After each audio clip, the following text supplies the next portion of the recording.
I'm excited to be here today and learn more about what the companies are doing. And Bruce, with the technical background you have and scientific background, really looking to dialogue with you and learn. Great. Well, I'm really excited to be here. I think it's important that the Fragile X community learn as much about what kinds of things are happening out in the therapeutic space. And so anything we can do to share information about drug repurposing, drug redevelopment, drug repositioning in our conversation today is really important.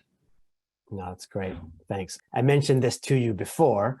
My son has Fragile X, he's 9. And so for me, the appeal here are kind of options, like what's out there, what may be out there, what's on the horizon.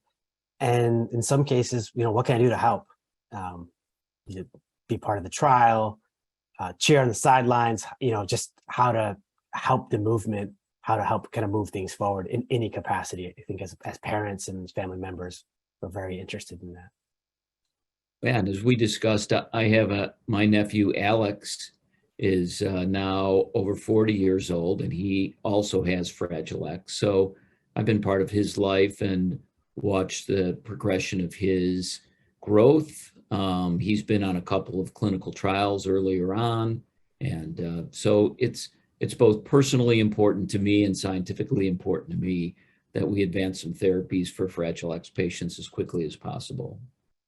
So, I think, Andres, it's important to talk about when you think about developing a therapy for Fragile X. There's gene therapies where we might try and, change things at the very root of the problem in the X chromosome, all the way to things like small molecules that might hit one or two of the symptoms that patients are presenting with. And it's really important to think about that in the way that therapies are developed. And one of the ways that some companies, including the company that I work for, Helix, is developing therapies is starting with known molecules that are human safe. So those could be drugs that have been approved in one or more jurisdictions. Those could be nutraceuticals, which are the things that we buy at the General Nutrition Center or someplace else that we take, vitamins, minerals, supplements, those kinds of nutraceuticals, almost all of which have strong biochemical impact in the body. They're just not approved as drugs, but they're very useful as potential therapeutics. And then there are molecules that are drug-like, that are in company pipelines, that have either been developed for one thing and maybe it failed, or are being developed for many things that have already been proven human safe in an early phase trial.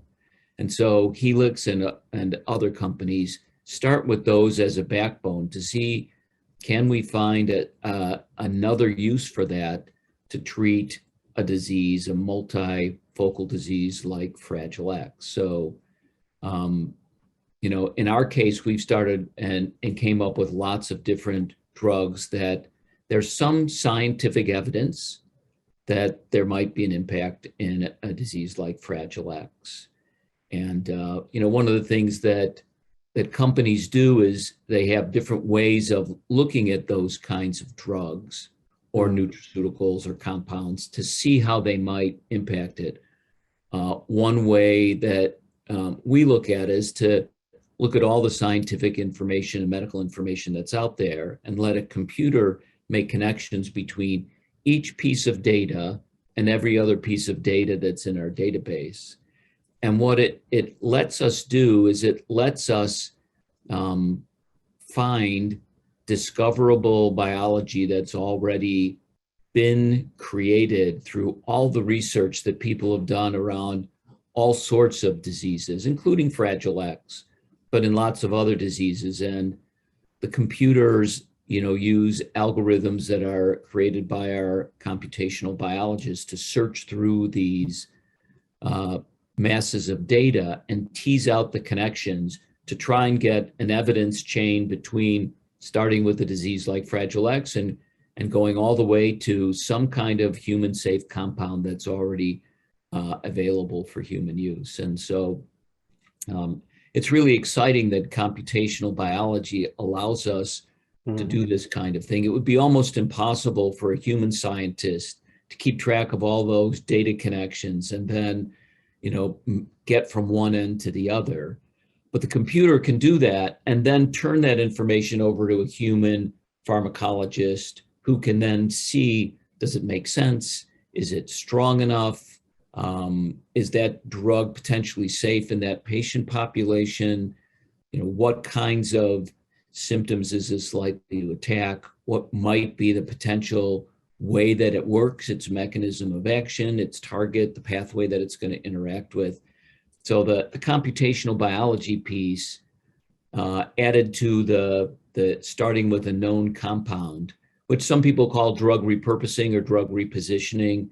At Helix, we call it drug redevelopment because in the end, it seems unlikely that any molecule that's already available exactly the way it is going to be able to, target something as specific as the disease caused by the Fragile X gene issues. But starting with something that seems like it should work and works a little bit, then you can tweak that molecule and make it so that it works better for that patient population. And we think that's a really exciting way to more quickly, more safely get to the patient population and hopefully with a higher probability of success. Yeah, I mean, I think for me, I think that's the exciting part about it is that, the timetable, right, is likely reduced. And so I think about even, again, it comes down to anecdotal, perspective from my own experience with my son and kind of going through the process to establish what's the right dosing and medication regimen for him that works. And what we found is something that's been effective for him and it's been modified a bit over the years. And to me, that's almost similar to what we are doing with aggregating this massive amount of data with already, effective and proven drugs, trying to find, maybe it's too much of a simple analogy, but like a cocktail or a recipe that provides a lot of benefit. Because I tell you where we are now is significantly improved to where we were pre some of these medications when we had them tweaked. The exciting thing for us is to supplement that kind of, patient physician general observational research that's going on with the kind of drug redevelopment that would be non-obvious. So, many of the companies like Helix that are working in this space can use the artificial intelligence, machine learning, and other computational biology to find things that wouldn't be that obvious, like, a drug in a totally different class that might actually improve anxiety or improve sleep that hasn't ever been tested for or, used in that context.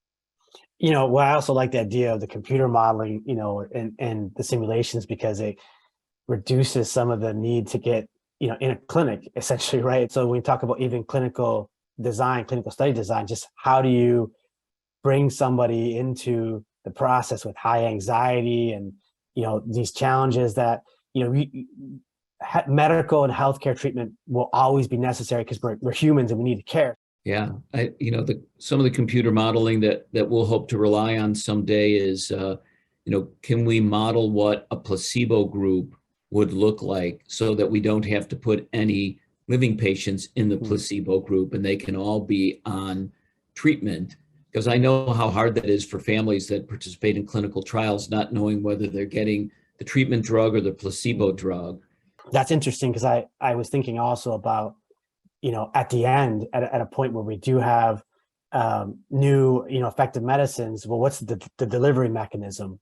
I can tell you, thinking about getting Gael a COVID shot, in itself has been a program. Just how do we work to getting his vaccine shot, which is a challenge. So thinking about a medicine, how do we get him in a future point in time, if there's a medicine, if it's going to be delivered through a syringe, which is going to be a challenge. If it's a pill, we've come up for solutions for that, and luckily we got him to take solid dose pills with a nice dosage of Nutella on the spoon, and it seems to work. So how you administer, I mean, especially for someone that has high anxiety, then you, like I said earlier, you kind of create a barrier for other health treatments that are essential as well. Something to consider. But, yeah. Well, I look forward to all the other work that we're going to do together with the Fragile X community. It's really been great talking to you. I wish you and your family, and especially your son, the best. And we'll keep plugging away at Helix and other companies to make sure we can deliver therapeutics that are safe and efficacious as quickly as possible. Well, thanks for all you do. It was a pleasure talking to you. I learned a ton. And, for all those out there doing awesome work in this space, just thank you. We keep checking in and we're excited about what's to come. So thank you.